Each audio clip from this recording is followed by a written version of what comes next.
C'est avec la douceur qu'on soulève des montagnes, avec la douceur quand on agit avec trop de rapidité, trop de dureté, on fait des accidents, on fait des dommages, parfois irréparables.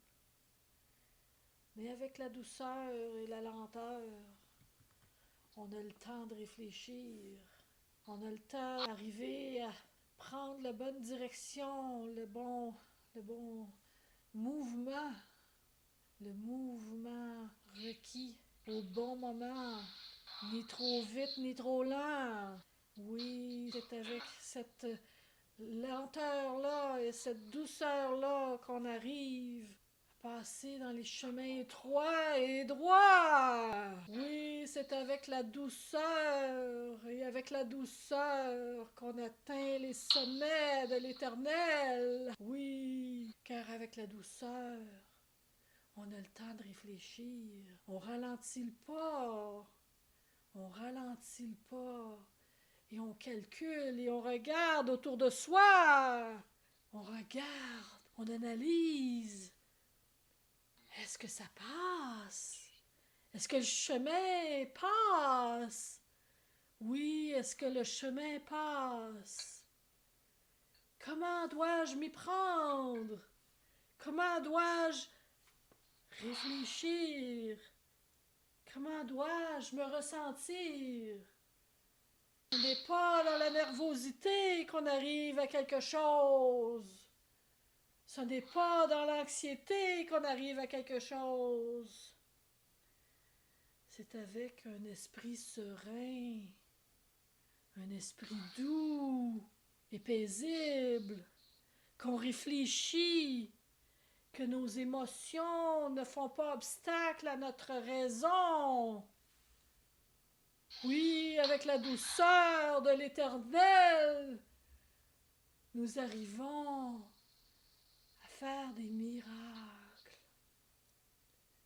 Les miracles de l'Éternel, les miracles de Dieu se font dans l'esprit d'autorité. Il n'y a pas d'autorité dans l'anxiété. Il n'y a pas d'autorité dans la colère.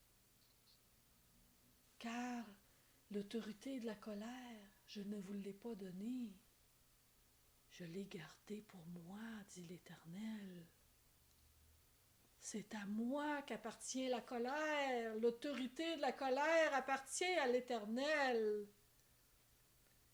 Je ne l'ai pas autorisée à mes fils et à mes filles. Car la colère, c'est mon châtiment que je me réserve à moi, dit l'Éternel. Oui, je me le réserve à moi, dit l'Éternel. C'est à moi de décider quand ma colère doit être là. C'est à moi de décider, c'est quand j'agis pour punir mon fils ou ma fille. J'ai appelé mes fils à la douceur, à la raison, à la réflexion. J'ai appelé mes fils à prendre action, l'action de l'Éternel, l'action d'un ambassadeur et non pas d'un dictateur. Merci, Père éternel. Merci, Père éternel, pour cette douceur, dans mon fils et dans ma fille, dans mon frère et dans ma sœur. Car la douceur amène la réflexion, pousse l'autre à réfléchir au lieu de s'enfuir. La douceur, cette douceur, cette douceur, cette douceur. Je la demande à répétition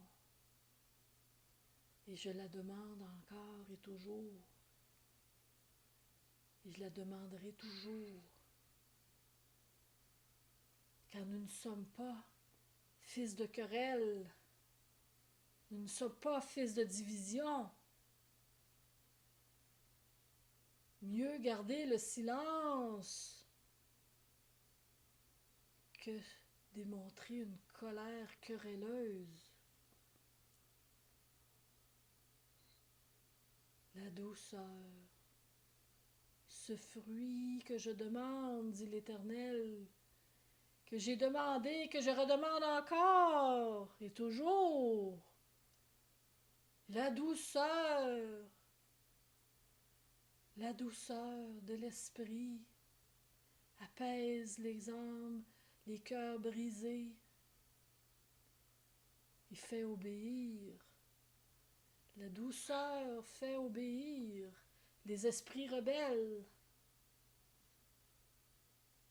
Oui, il arrive que certains esprits rebelles se mettent à réfléchir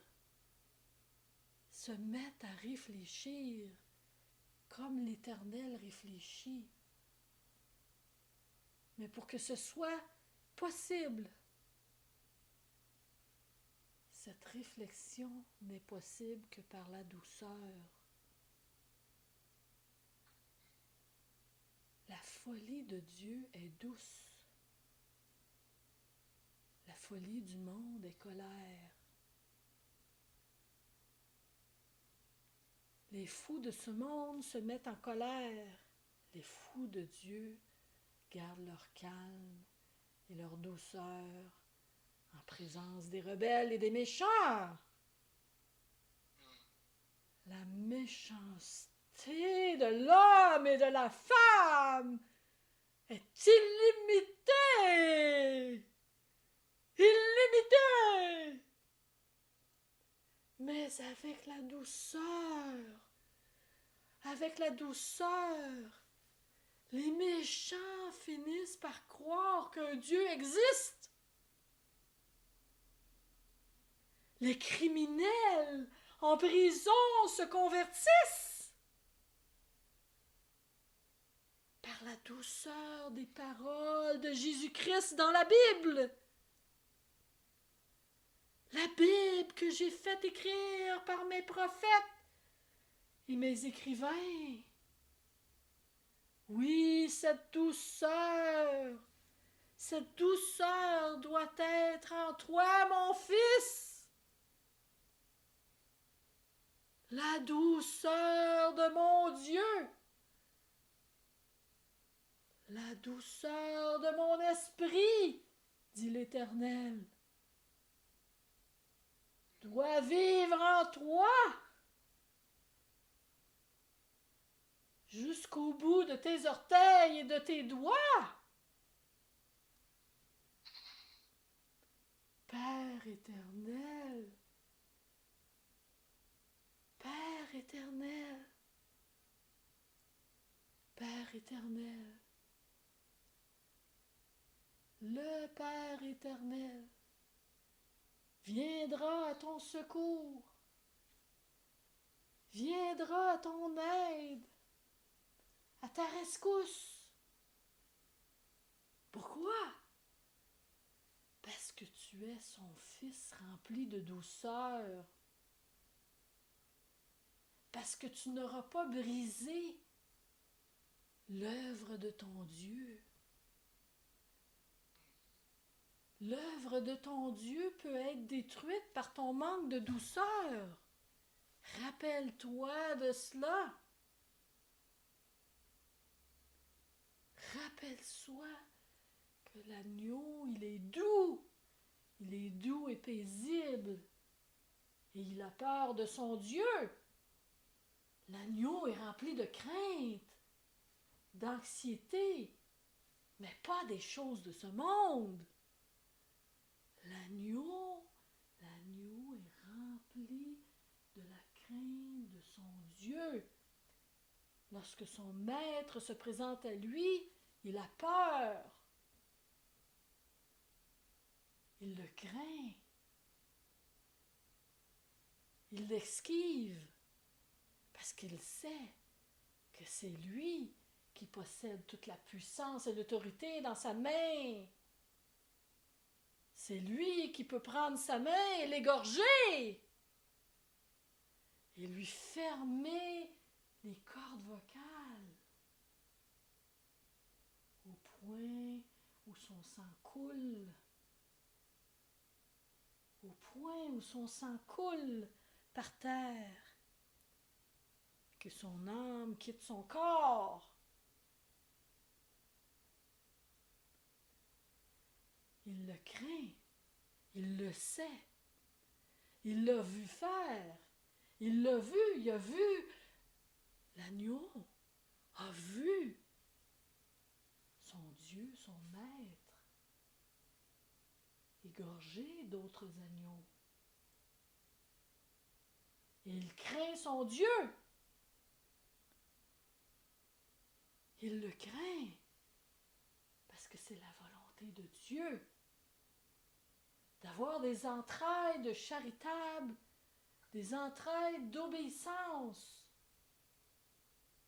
et non pas de médisance. Car la colère amène la médisance dans le cœur du rebelle. Et la médisance détruit l'œuvre de Dieu.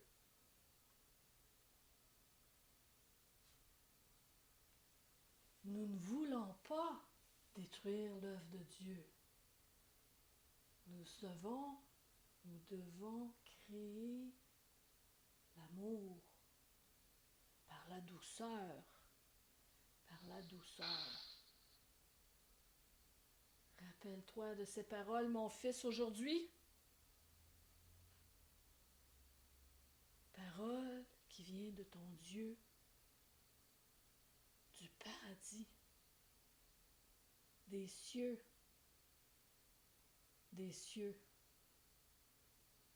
qui est descendu dans le cœur de ta mère pour te les donner, pour te parler, mon fils. Oui, j'ai inspiré ta mère à te parler. Ce miracle vient d'arriver.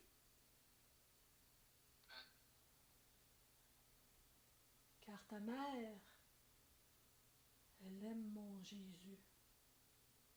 Elle aime ma parole. Elle lui obéit avec douceur. Et elle se tait devant l'ennemi. Ta mère se tait devant l'ennemi pour éviter la médisance de l'ennemi. Prends-la comme exemple de douceur et d'obéissance, dit l'Éternel.